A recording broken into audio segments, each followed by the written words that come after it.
2025 വിഷുഫലം അനുസരിച്ചു ഭരണി നക്ഷത്രക്കാർക്ക് എങ്ങനെ ഉണ്ട് എന്ന് നോക്കാം. ഭരണി നക്ഷത്രക്കാർ മേടക്കൂറിൽ ഉൾപ്പെടുന്നു. വിഷുഫലത്തിന്റെ അടിസ്ഥാനത്തിൽ ഭരണി നക്ഷത്രം മധ്യശൂലം കഴിഞ്ഞുള്ള ഷഡ്ഗത്തിൽ 4ാമത്തെ നക്ഷത്രമായി വരുന്നു. അതുകൊണ്ട് ഈ നാളുകാർക്ക് ഈ വർഷം പൊതുവെ നല്ല ഫലം തന്നെ പ്രതീക്ഷിക്കാം. എങ്കിലും ഇതുവരെ ഉണ്ടായിട്ടുള്ള വിഷമങ്ങളിൽ നിന്നും മുക്തി എന്ന് പറയാറായിട്ടില്ല. കർമ്മം തന്നെയാണ് മിക്കവാറും ദോഷഫലങ്ങൾ നൽകുന്നത്. വർഷത്തിന്റെ മധ്യകാലത്തു ജോലികാര്യങ്ങളിൽ ചെറിയ തോതിൽ തടസ്സങ്ങൾ അനുഭവപ്പെടുന്നതായി തോന്നും.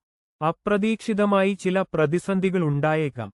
അപകടങ്ങൾ സൂക്ഷിക്കണം. വർഷത്തിന്റെ ആദ്യവും അവസാനവും ജോലിരംഗത്തും കുടുംബകാര്യങ്ങളിലും അനുകൂല ഫലങ്ങളാണ് ഉണ്ടാവുക. രോഗഭീതി ഉണ്ടാകാമെങ്കിലും രോഗാരിഷ്ടങ്ങളിൽ നിന്നു വേഗത്തിൽ മോചനം ലഭിക്കും. ജോലികാര്യങ്ങളിൽ കൂടുതൽ നേട്ടമുണ്ടാക്കാൻ കഴിയും. കടബാധ്യതകളിൽ കുറെയൊക്കെ തീർക്കാൻ കഴിയും. ഓഹരി, മ്യൂച്വൽ ഫണ്ട് എന്നിവയിൽ പണം നിക്ഷേപിച്ചവർക്ക് ലാഭം സാധ്യതകൾ തന്നെയാണ് കാണുന്നത്. സാമ്പത്തിക കാര്യങ്ങളിൽ കൂടുതൽ ശ്രദ്ധ വേണം.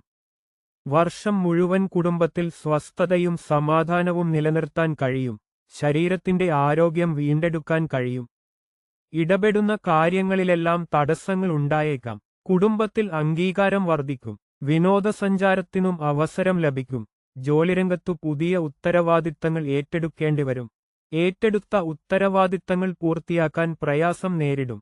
വിദ്യാർത്ഥികൾക്ക് പഠനകാര്യങ്ങളിൽ കൂടുതൽ ശ്രദ്ധ ആവശ്യമാണ്. വിചാരിച്ചത്ര മാർക്ക് കിട്ടുന്നില്ലെന്നു തോന്നാം. എങ്കിലും കാര്യങ്ങൾ വിചാരിച്ചതുപോലെ നടക്കും. ദൈവാനുഗ്രഹത്താൽ പ്രതിസന്ധികളെയെല്ലാം തരണം ചെയ്യാൻ കഴിയും. കുലദേവതയുടെ പ്രീതി നേടാൻ പതിവായി തൊഴുത് പ്രാർത്ഥിക്കുക.